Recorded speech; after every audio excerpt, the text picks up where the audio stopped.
Selamat pagi, sahabat pembelajar, di mana saja Anda berada. Bagaimana kabar Anda pagi hari ini? Semoga Anda dalam keadaan sehat dan selalu bahagia dalam menghadapi aktivitas Anda di tengah minggu ya. Ini hari, bukan tengah minggu, awal minggu ya, masih hari Selasa. Oke, kita berjumpa kembali di seminar online yang diselenggarakan oleh Indonesia Belajar bersama saya, Dewa. Untuk Anda yang belum mengenal Indonesia Belajar adalah sebuah media untuk belajar yang berisi motivasi, inspirasi, dan tentu saja pengetahuan dari para narasumber terbaik Indonesia. Indonesia Belajar hadir dalam platform mobile aplikasi yang bisa Anda download di Google Play Store ataupun Apple App Store. Dan Anda juga bisa klik website kami di indonesiabelajar.id. Anda juga sepertinya harus follow Instagram Indonesia Belajar kalau belum follow. Kalau sudah follow, terima kasih. IG Indonesia Belajar adalah indonesia_belajar.id. Baik, sahabat pembelajar, seminar online pagi hari ini, tentu saja di setiap hari Selasa jam 10 pagi, kita menghadirkan seorang yang luar biasa.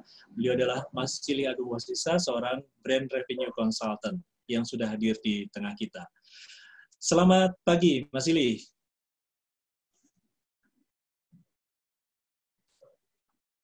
Selamat pagi, Mas Cili. Halo, selamat pagi, Mas Cili. Ya, sepertinya ada masalah teknis ini ya. Tadi sudah cek koneksi, sudah oke.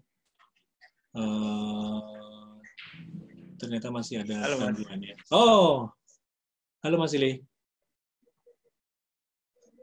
Mas Cili, sepertinya koneksinya agak keganggu ya. Dan tadi kami mohon maaf juga karena kita mulai jam 10 lebih 10. Oke. Oh, Mas Cili ternyata ada gangguan koneksi, jadi kelempar lagi. Baik, sahabat pembelajar, hari ini kita masih melanjutkan tentang 9 hukum keunikan diri sendiri yang menghasilkan keuntungan.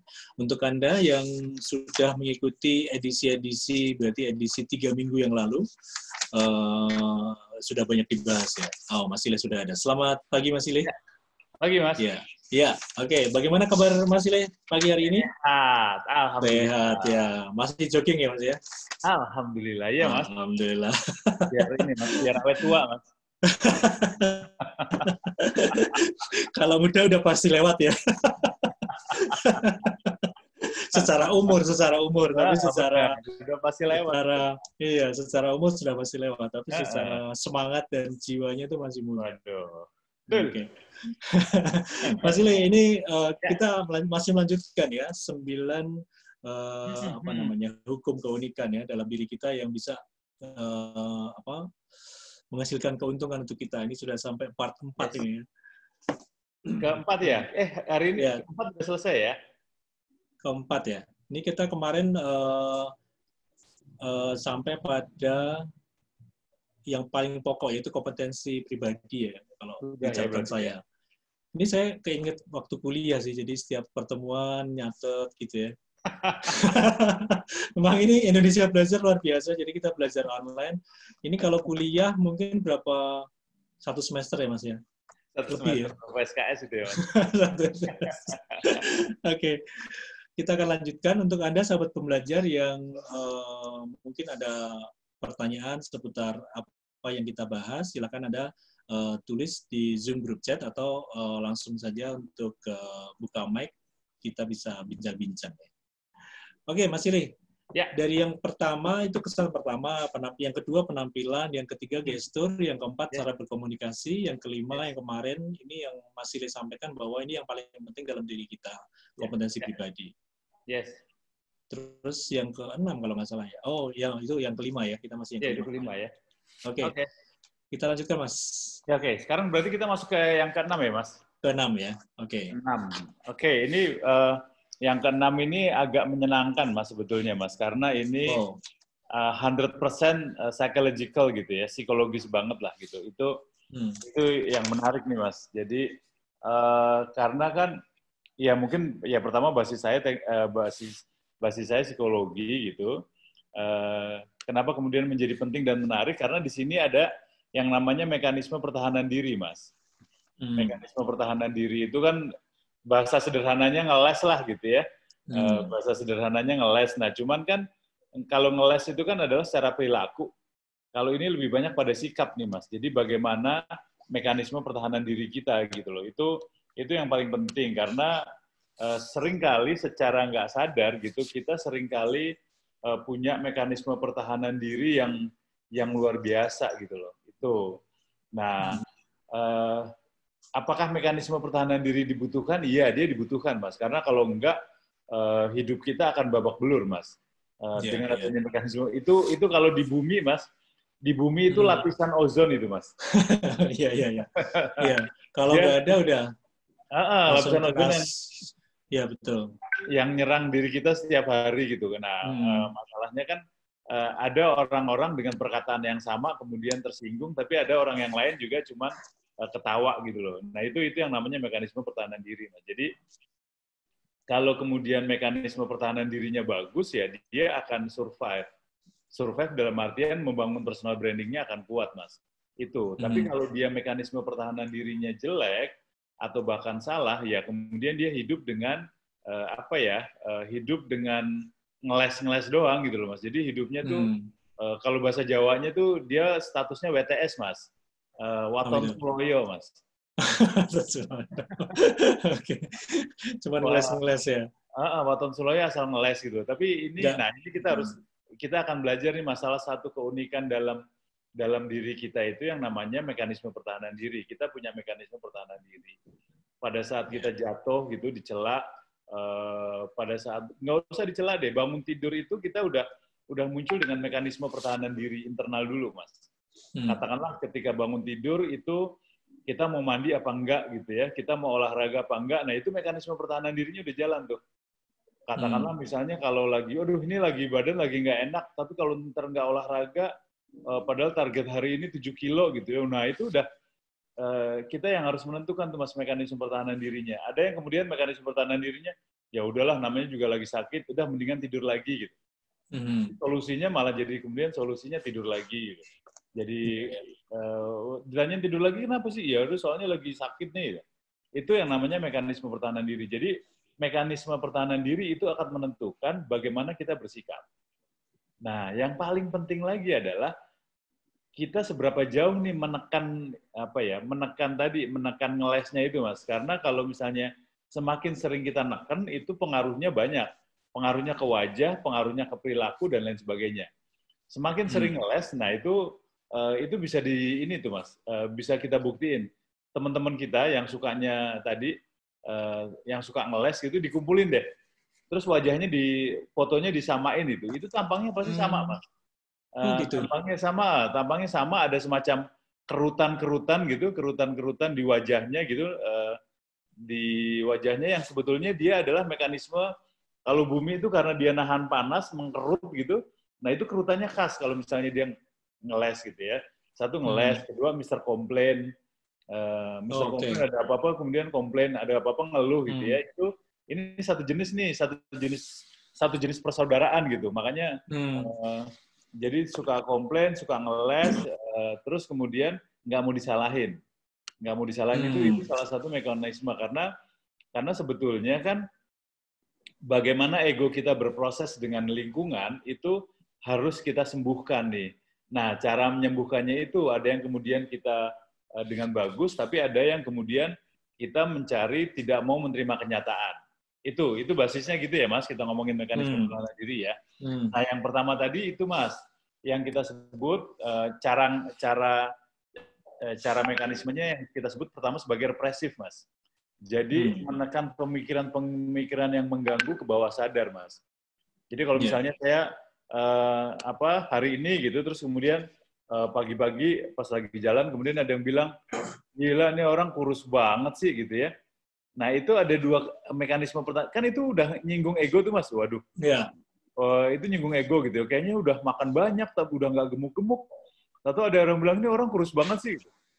Bisa jadi orang itu bisa jadi orang itu memuji, bisa jadi orang itu cuma asal gitu ya. Namanya juga orang nggak kenal juga langsung ketemu, gila ini orang kurus banget. Nah itu tergantung. Kalau kita melakukan represif, kita diem aja, tapi kemudian rasa sakit hatinya disimpan, Mas.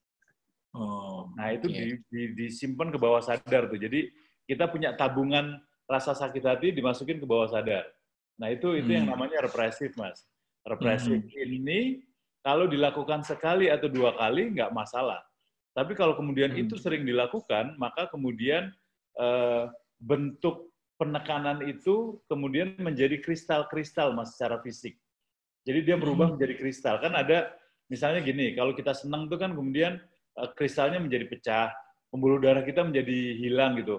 Rasanya happy, itu yang namanya senang, Mas. Itu Ya. mekanisme neuroscience ya, mekanisme saraf gitu. Kalau kita senang tuh muncul dopamin dalam dalam tubuh, dopamin itu membuat pembuluh darah menjadi Lancar gitu bersih, ya. lancar, nah kita jadi Hmm. senang. Nah, kalau represif Hmm. sebaliknya, Mas, itu pembuluh darah itu kemudian berubah menjadi ada muncul kristal-kristal, protein-protein yang menjadi kristal. Hmm. Itu Hmm. yang terjadi. Makanya kemudian Oke. represif itu hati-hati dengan represif. Tapi juga kalau diomongin belum tentu kemudian ketika kita omongin caranya menjadi cara yang elegan.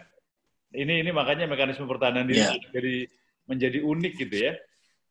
Ya, Saya ya. kasih contoh misalnya ada seseorang yang kemudian dia dikerjain sama tetangganya gitu ya, sama tetangganya diundang datang gitu, pas begitu saya datang sampai sini, sorry gue nggak perlu lu kok, balik lagi deh gitu. Orangnya balik lagi Hmm. gitu. Terus kemudian ya udah orang itu senyum. Kemudian dia datang lagi, dia dipanggil lagi sama tetangganya, sorry kita butuh nih. Dia udah sampai rumah balik lagi gitu, sampai beberapa kali. Terus tetangganya heran. Karena orang ini saben datang, dia tersenyum aja gitu. Dia senyum datang Hmm. gitu. Terus ditanyain tuh sama tetangga, lu kok gue suruh bolak-balik kok nggak marah sih? Kan gue cuman datang ngerjain lu gitu. Terus kata dia, ya emang kenapa? Saya itu kalau datang, dipanggil sama tetangga, saya cuma ingat sama ibu, cuma ingat sama pesan ibu nih. Jadi ketika saya ngedatengin kamu gitu ya, Tetangga. ya saya cuma ingat ibu aja gitu loh. Ini pesan ibu ya harus saya jalanin gitu. Jadi bukan karena lu manggil apa enggak, lu ngerjain apa enggak, tapi saya itu menjalankan perintah ibu gitu. Itu salah satu contoh Hmm. tuh, Mas. Kan mekanismenya bagus. Hmm. Hmm. Nah, kan Ya. semua orang bisa kayak gitu tuh. Ya. Kemudian Ya. ada yang ikutan marah, ada yang jadi berantem, ada yang ada. Itu yang namanya represif, Mas. Kalau represif itu Hmm. kemudian kita tekan tuh ke bawah sadar tuh. Ke bawah sadar. Nah, ini yang menjadi kekhawatiran. Sebaiknya Ya. memang dicari jalannya. Itu yang pertama, Mas. Nah, terus kemudian ada juga yang kemudian represif, kemudian namanya kemudian disublimasi, Mas. Sublimasi. Sublimasi itu ketika misalnya menjadi ketakutan atau kemarahan, itu sama dia dirubah gitu, bisa jadi dengan dirubahnya butuh waktu, bisa jadi enggak. Itu yang namanya sublimasi. Oh, misalnya Hmm. karena gila kok tadi misalnya dipanggil kok gue jadi marah ya. Karena kalau gue marah kan jadi ngikutin kendangnya orang itu nih gitu. Nah, kemudian Hmm. dia melakukan sublimasi. Sublimasi itu bagaimana caranya biar dia nggak marah.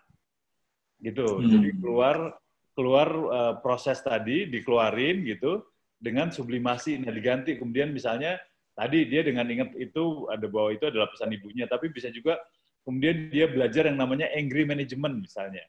Hmm. Belajar untuk manage marah gitu. Walaupun saya nggak merekomendasi, tapi ini misal ya.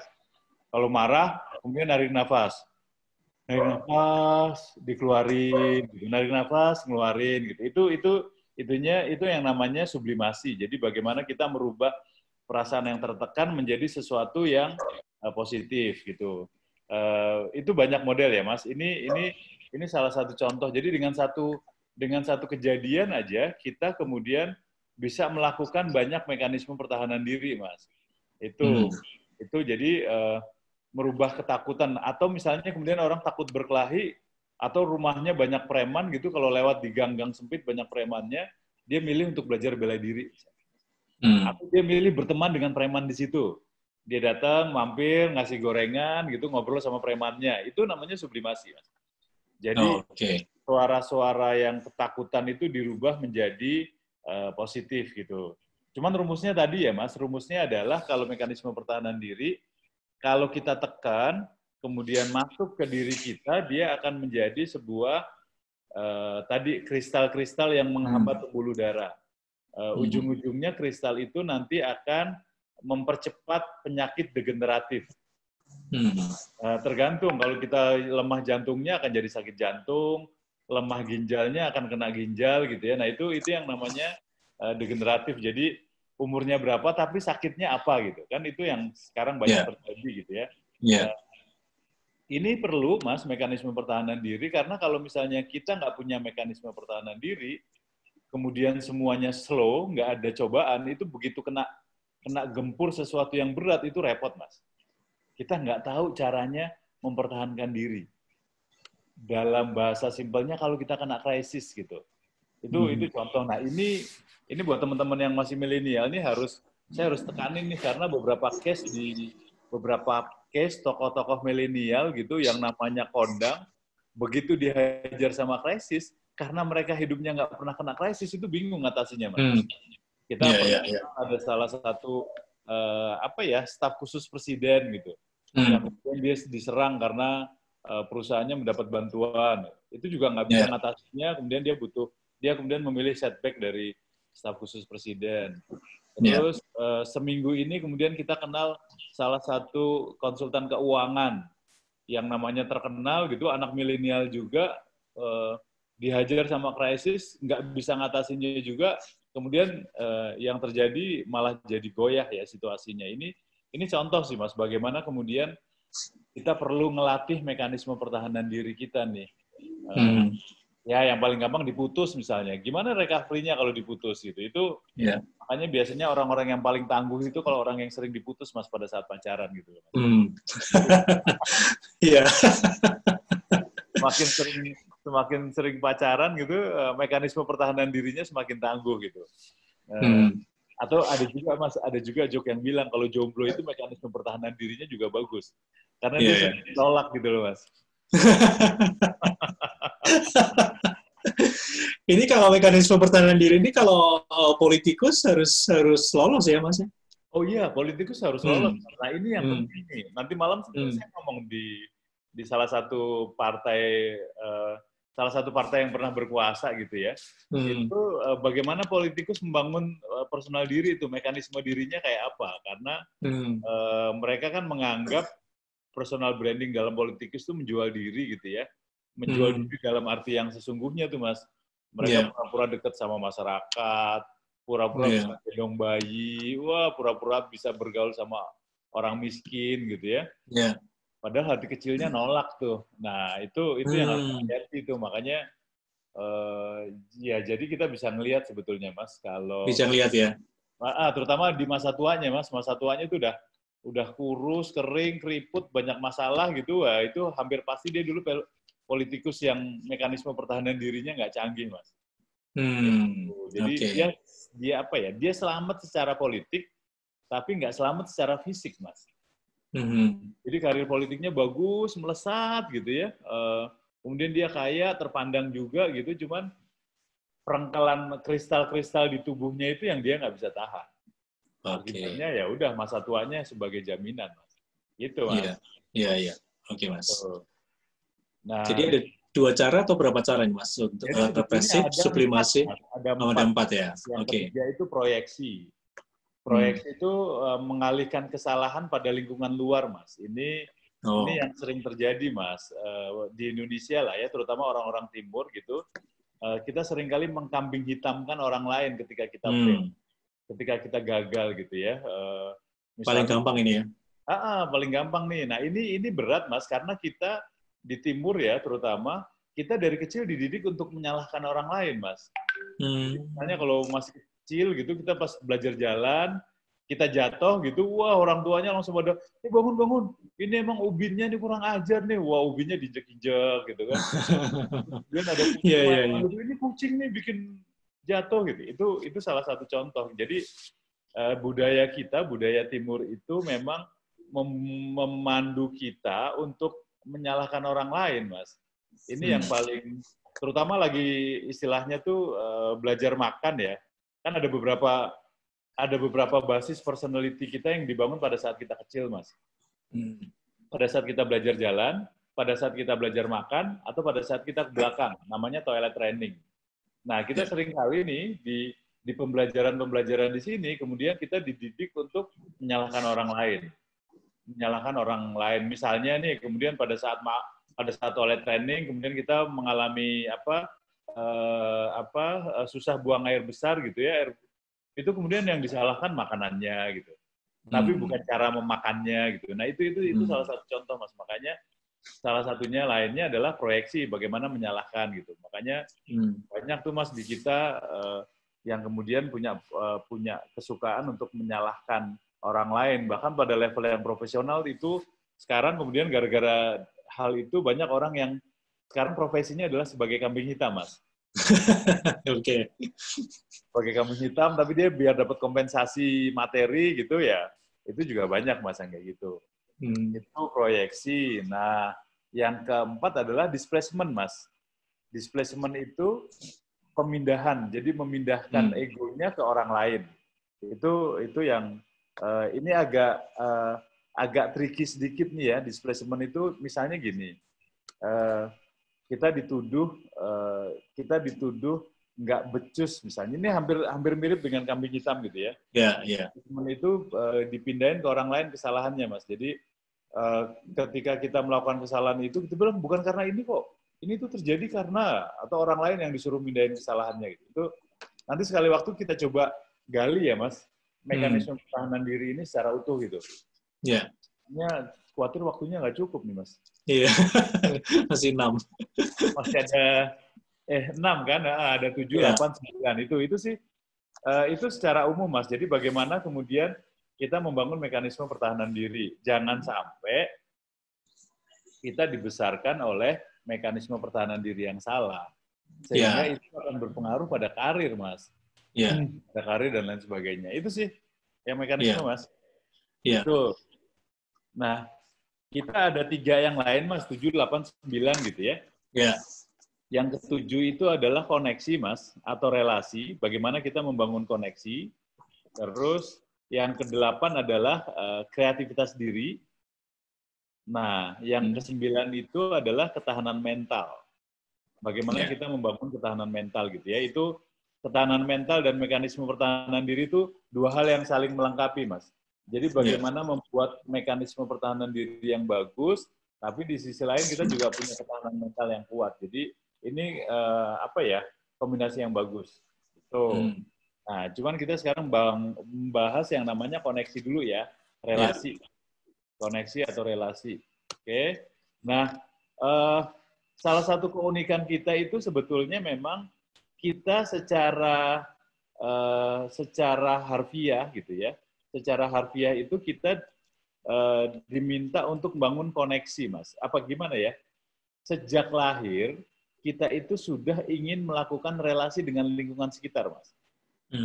Itu salah satu cara. Makanya kemudian yang dilakukan, ini fisiologis banget gitu. Yang dilakukan oleh dokter pada saat bayi lahir, itu adalah mereka melakukan reaksi koneksi yang pertama kali. Yaitu yang namanya tepukan gitu ya. Yang namanya tepukan atau tanda-tanda kehidupan gitu. Nah itu ditepuk sampai dia mengeluarkan respon psikologis. Responnya pasti nangis gitu ya. Nah begitu nangis, oke, berarti koneksi awal sudah terbentuk gitu. Itu yang terbangun gitu. Nah itu akan keren kalau misalnya kita pas bayi begitu ditepuk nggak nangis, Mas, tapi langsung ketawa gitu ya. Itu sih keren lah. Itu pasti orangnya pasti keren banget. Itu koneksi yang pertama ya, Mas, karena itu yang kemudian kita relasi dengan orang lain. Beberapa percobaan psikologi juga menunjukkan bahwa bayi-bayi yang nggak pernah disapa, yang kurang disapanya pada saat besar, itu kemudian kemampuan beradaptasi dirinya menjadi lemah. Nah, ini yang namanya koneksi. Kita melakukan yang namanya koneksi atau relasi. Nah, gimana caranya kita kemudian melakukan koneksi ini nih, Mas? Relasi diri gitu. Nah, ini yang simple sebetulnya.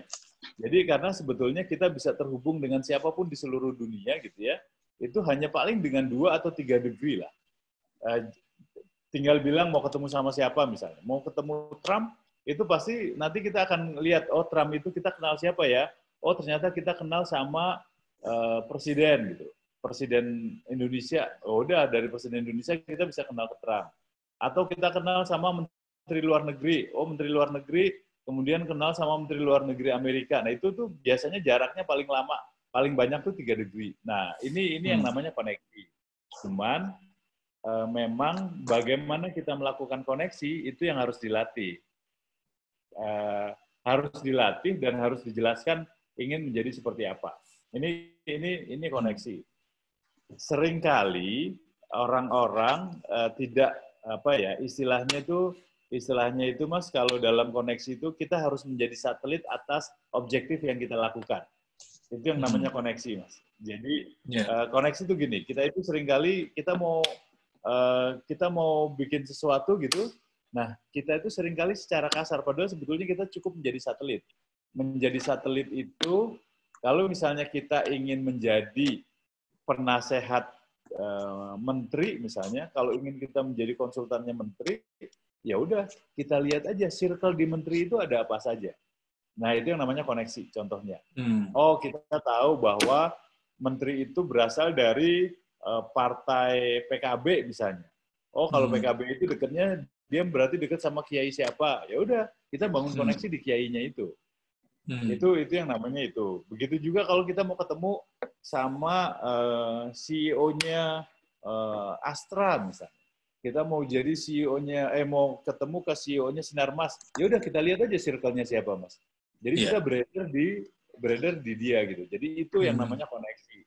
Bahwa koneksi itu nggak bisa dengan serta-merta kita langsung melakukan pendekatan direct ke orangnya, Mas. Tapi yang harus paling dibangun penting ya. Harus dibangun. Harus dibangun. Itu. Ya, harus dibangun jaringannya ya. Harus dibangun jaringannya. Nah, ini yang seringkali orang jarang melakukan itu, Mas. Kalau dalam bahasa kita itu kita sebut sebagai silaturahim. Bagaimana kita membangun koneksi dengan tulus gitu ya, bukan berdasarkan kepentingan jangka pendek. Kepentingan jangka pendek. Nah, ini yang keunikan, Mas, karena sebetulnya kenapa kemudian kita menjadi kaku ketika berhubungan dengan orang-orang yang nggak selevel sama kita, karena sebetulnya kita sudah mengalami proses yang diskoneksi tadi, Mas. Kalau kebiasaan kita secara alami, sejak kecil, kita tuh sama siapapun bisa bergaul. Tapi kemudian kultur sosial itu membuat kita kemudian agak milih-milih bergaulnya. Nah itu, makanya saya sering ada beberapa orang gitu yang dia pengen relationship-nya dibangun gitu, ya udah saya tinggal kembaliin ke masa kecilnya aja, Mas. Ada 2 cara tuh, kembaliin ke masa kecil, ada yang secara psikologis gitu, ada yang secara reflektif aja. Dulu pengalaman kecilnya di mana aja, dia ketemu sama siapa aja. Nah, jadi saya minta dia untuk nyari teman masa kecil yang secara sosial beda. Itu sih biasanya paling mudah, Mas. Atau kemudian dengan yang masa kecil dengan saudara-saudaranya, nah itu juga salah satu contoh untuk koneksi. Itu, masa kecil tuh di SD ya, maksudnya ya di umur-umuran SD gitu ya atau SMP gitu ya. Nah itu lagi teruji ya. SD, umur SMP, kan itu udah kenal tuh, udah bisa kenal, kemudian biasanya banyak orang yang masa itu tuh masih masa susah lah gitu ya. Masih tinggal di desa, tinggal di kampung, gitu. Itu yang, nah itu sih, itu salah satu caranya gitu, biasanya gitu. Gitu, Mas. Oke, luar biasa ini. Kita lanjut aja, Mas, yang kreativitas diri dan ketahanan mental nih, langsung aja. Oke, nah sekarang kreativitas diri, Mas, ini penting nih buat keunikan kita untuk mengangkat eksistensi gitu ya. Salah satu salah kaprah yang sering dibilang, orang kreatif itu dilahirkan gitu loh, Mas. Padahal kreatif itu dibikin, kreatif itu dilatih gitu. Makanya kemudian Edward de Bono itu ada satu buku namanya Seriously Creativity gitu. Bahwa menjadi kreatif itu adalah hal serius yang harus dipelajarin. Jadi be kreatif itu kita bisa latihan untuk menjadi kreatif. Ada kalau saya sih saranin baca bukunya Edward de Bono tuh, Lateral Thinking, ada Seriously Creativity, itu baca dan itu aplikatif banget, bisa dijalanin gitu. Kalau misalnya itu terlalu berat, bisa baca bukunya Yoris Sebastian. Itu juga dia ada beberapa buku yang kreatif gitu ya. Dua-duanya sama tapi pendekatannya berbeda. Kalau Edward de Bono tuh hakiki banget gitu ya, strategik banget gitu. Kalau yang Yoris itu taktikal banget gitu loh. Jadi ini cuman monggo, itu sih pilihan ya, mau menjadi yang esensi baca bukunya Edward de Bono, tapi yang intinya sih kreativitas itu bisa dilatih. Kreativitas itu bisa dilatih gitu. Kita menjadi kreatif tuh bisa dilatih, dan pelatihan yang paling gampang itu adalah kita bisa nebak sesuatu dari sisi yang lain. Misalnya kita melihat bacaan, ada tulisan gitu ya. Sekarang di depan saya ada tulisan Indonesia Belajar nih. Yeah. Itu kita tebak tuh, oh itu gambarnya apa ya? Kan itu gambarnya burung terbang misalnya. Oh enggak, bisa juga dia mawar. Kenapa harus jadi mawar gitu? Itu yang harus dilatih, Mas. Itu yang namanya kreativitas. Iya. Nah. Saya jadi ingat dulu zaman di radio. Kalau membuat acara itu kan harus kreatif kan. Membuat program radio, acara gitu harus kreatif. Jadi ada satu, ini mau sharing dikit nggak apa ya? Jadi boleh, ketika dulu kita mau bikin sebuah program gitu, ini contoh yang legendaris sih sebenarnya. Jadi satu meeting peserta ada 5-10 orang, buntu tuh idenya, kreatifnya buntu. Nah kemudian ada satu cara, kita ambil majalah yang di pojok itu ambil. Oke, sama-sama ambil, nggak tahu nih isi majalahnya apa. Kemudian kita sama-sama buka halaman 35 ya, buka halaman 35. Terus pojok kanan bawah tuh paragraf terakhir ada apa aja tuh kata-kata di situ. Oke. Salah satunya kata. Yang menarik kata nih. Kita sepakat kata dibahas. Nah, kata dibahas, kata jadi program radio itu apa jadinya? Kata itu sifatnya apa? Kata itu sifatnya ada melompat, ya kan? Melompat. Oh ya, kita bikin acara lagu, kita putar lagu 1 jam, tapi melompat-lompat. Jadi satu intro, lirik, kemudian ada interlude. Nah, interlude itu penyiarnya ngomong, lompat ke lagu berikutnya, gitu Mas. Akhirnya jadi program tuh Mas. Itu seperti itu ya, cara-cara untuk membuat kreativitasnya. Iya. Keren. Setuju Mas. Ya, itu salah satu cara Mas. Jadi itu salah satu cara. Terus makanya kemudian gimana caranya itu kita sering latihan. Nah, kreativitas itu adalah karena kita sering latihan. Kalau kita sering latihan, pasti akan banyak ide-ide yang muncul gitu ya. Itu. Terus, tapi kadang-kadang kita banyak dengar kan, kreatif itu kalau kita kreatif tuh kalau kepepet gitu, kreatif gitu. Gimana itu Mas? Ini nggak baca Edward de Bono ini Mas. Ya, nah itu masalah. Itu iya Mas, kebiasaan Mas. Itu yang namanya kreatif kepepet tuh. Kreatif kepepet tuh ya itu tadi, karena istilahnya tuh karena sering SKS gitu ya, sistem kebut semalam gitu. Jadi kalau nggak kepepet dia nggak kreatif gitu. Tapi biasanya juga karena pengalaman masa lalunya. Ya, pasti ada pengalaman masa lalu ya. Nah, ada juga Mas yang kreatifnya itu adalah kalau lagi di kamar mandi. Karena rileks, karena kemudian ide-idenya banyak gitu. Itu biasanya dulu masa kecilnya itu orang tua ngajarin toilet trainingnya bener Mas. Oke. Kalau toilet trainingnya bener, pada saat dia melakukan pada saat dia ke toilet itu relaksasi tertingginya dari situ tuh Mas. Nah itu ide-ide muncul gara-gara itu Mas. Jadi banyak sih caranya yang bisa dilakukan, tapi memang harus latihan Mas. Harus latihan, dan karena kreativitas itu bukan doa gitu ya. Maksudnya berdoa iyalah di satu sisi gitu, tapi untuk menjadi kreatif itu harus dilatih juga. Itu Mas. Iya. Oke. Kuncinya latihan ya. Kalau koneksi tadi harus dibangun, kalau kreativitas sendiri latihan. Oke. Yes. Nah, sekarang yang terakhir ya Mas? Iya. Akhirnya bisa selesai juga nih Mas. Akhirnya bisa selesai juga. Nanti sekali waktu kita bahas yang dalam ya. Nah, yang ke-9 itu adalah ketahanan mental.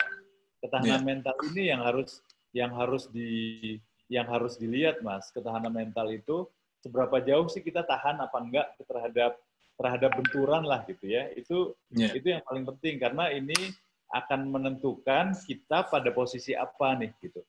Kalau misalnya kita masih kecil gitu, kita bisa belajar yang namanya ketahanan mental gitu. Tapi kalau udah posisi di atas di atas 18 tahun, Mas, itu ketahanan mental jadi bermasalah tuh. Artinya kita harus melihat posisi kita seperti apa. Ada orang-orang yang kemudian yang istilahnya kita, Mas, jadi ketahanan mental itu kan dia masuk lewat panca indera kan, lewat mulut, lewat mata, lewat telinga gitu ya, lewat hidung gitu. Itu lewat kulit, itu yang namanya ketahanan mental itu dari situ. Ada orang-orang yang sejak kecil itu dia nggak pernah terlatih. Yang tadi yang seperti kita ngomongin anak-anak milenial. Anak-anak milenial sekarang ini kan relatif adalah mereka yang sejak lahir, terutama pasca 98, itu situasi ekonomi semakin membaik, Mas. Yeah. Situasi ekonomi semakin membaik, sehingga kesejahteraannya bagus, tidak pernah ada kesulitan-kesulitan ekonomi. Kemudian perkembangan teknologi kan memudahkan orang untuk berbuat sesuatu. Sehingga gampang tuh untuk muter lagu misalnya. Sekarang kan untuk muter lagu dia tinggal pakai handphone gitu, tinggal dipilih, udah dipesan, bahkan kemudian dia bisa dengan otomatis lagunya muter sendiri gitu. Nah, sementara kalau orang-orang zaman dulu muter lagu kan masih harus pakai kaset gitu ya. Anak-anak sekarang nih jangan-jangan nggak kenal kaset itu apa, Mas? Iya. Kita ngejaga kasetnya biar nggak jamuran, begitu begitu nyalain harus dibuka ejectnya dulu, keluar, masangnya nggak boleh kebalik, kemudian langsung ditutup lagi, baru play gitu ya. Play aja mau mundurin juga bisa gitu. Tapi ini yang harus dilakukan, Mas. Jadi kita kalau nggak punya ketahanan mental itu akan repot gitu ya. Itu kalau kita usianya masih 18, kita masih belajar lah gitu. Nah, tapi gimana kalau kemudian usia kita udah di atas 25 nih, Mas? Ini yang paling berat nih, Mas, ketahanan mentalnya seperti apa. Nah, saya nggak tahu nih, ini yang dengar kebanyakan milenial atau apa ya? Mostly milenial sepertinya. Kebanyakan milenial ya. Aduh, teman-teman yang mereka nggak kenal kompetisi. Kalau diajak kompetisi kabur, Mas, anak milenial sekarang, Mas. Mereka gigih, mereka semangat kerja habis-habisan, bisa 24/7 gitu, Mas. Selama itu kerjanya kolaborasi. Tapi begitu ada musuh, begitu ada kompetitor, mereka akan setback.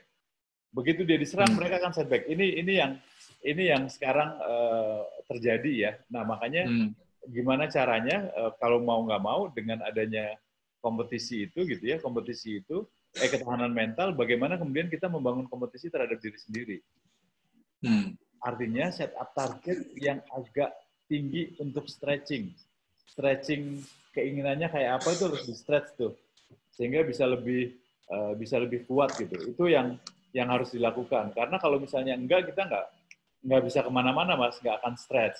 Satu itu. Kedua, buat teman-teman yang selama ini hidupnya mapan, wajahnya juga mapan gitu ya, terutama buat cewek yang cantik gitu, wah itu juga harus dicek lagi, Mas, karena biasanya tadi karena wajahnya cantik, kemudian hidupnya mapan, dia tidak mengalami banyak hal.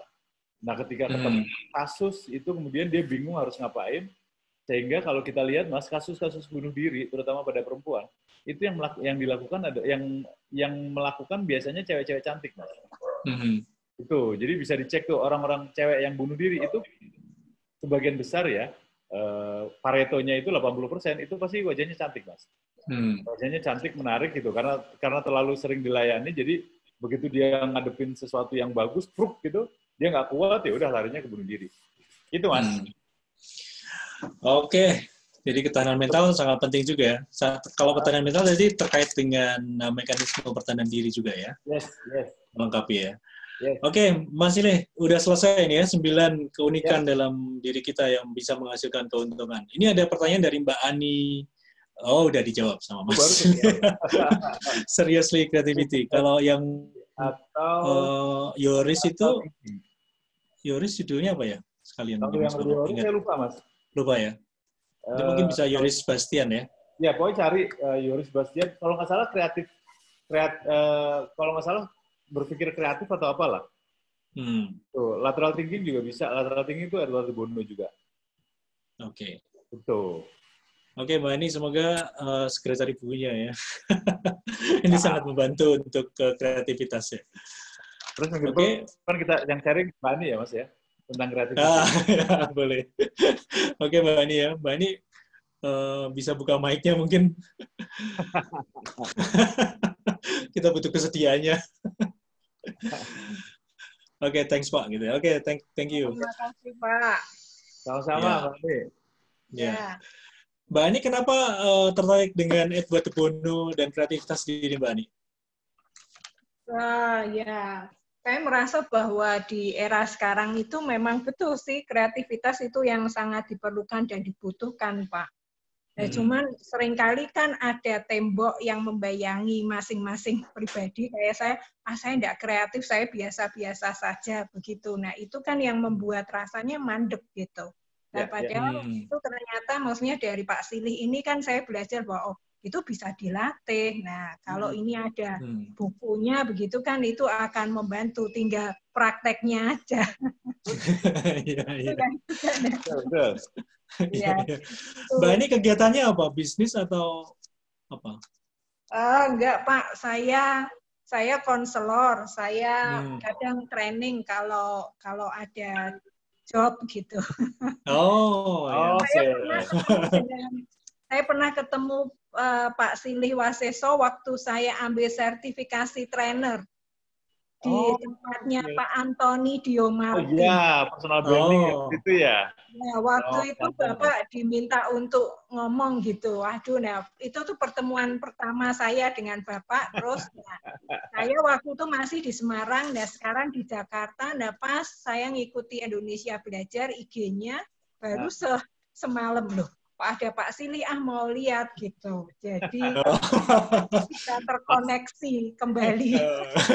Oke. Betul. Berarti setelah ketemu pertama, baru ketemu lagi hari ini atau gimana Bu? Iya, betul. Baru kali ini, Pak. Ya, Oke. Walaupun sayang sekali saya telat, jadi saya nggak tahu yang nomor 1 sampai 6-nya itu ya. Nomor 1 sampai 5-nya, Pak. Iya. Nanti bisa update di YouTube-nya Indonesia Belajar, Bu. Ibu Ani bisa tinggalkan nomor telepon di Mbak Endah atau mungkin nanti bisa kita kasih linknya. Ya. Oke, Pak. Nanti saya ada nomor teleponnya Pak di Endah. Oh ya udah. Oke, Mbak Endah. Terima kasih. Oke, Mbak Ani. Ya, sukses Mbak Ani. Pak Dewa, Pak Silih.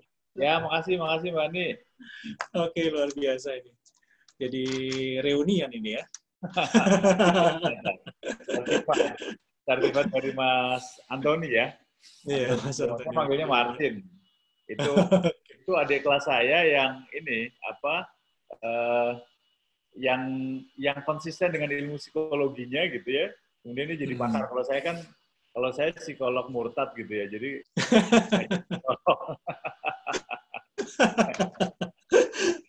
Oke, Mas Silih, mungkin ada closing statement untuk tema kita yang kita habiskan dalam 4 minggu. Jadi sih sebetulnya itu, bahwa sebetulnya kan kita tuh ada keunikan masing-masing ya, kita punya keunikan diri sendiri gitu, ada sekitar 9, jadi itu saking banyaknya kita pecah menjadi 4, kita coba lihat aja bahwa kita masing-masing punya keunikan gitu, jadi nggak usah nyari kemana-mana, dan kalau kita bisa mengelola keunikan dengan bagus, kita dengan sendirinya otomatis akan menjadi sosok kepribadian yang berbeda dengan orang lain. Gitu, Mas.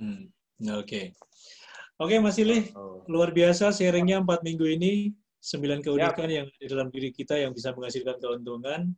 Pasti sangat bermanfaat untuk kita semua. Orang saya sendiri juga mengikuti, memoderatori Mas Silih, luar biasa, dapat ilmu banyak, diingatkan kembali banyak hal untuk kehidupan yang lebih baik, untuk personal yang lebih baik ya. Oke, kita tutup seminar online pagi hari ini. Terima kasih Mas Silih Agung Wasesa, seorang brand revenue consultant. Juga sahabat pembelajar yang sudah join pada pagi hari ini sampai siang. Mbak Ani, thank you yang sudah aktif. Mas Budi, Bu Erni, Pak Siva, Claudia, semuanya yang tidak bisa saya sebutkan satu persatu. Sampai ketemu minggu depan jam 10 pagi hari Selasa. Jangan lupa dan sukses untuk Anda. Stay healthy. Terima kasih, Mas.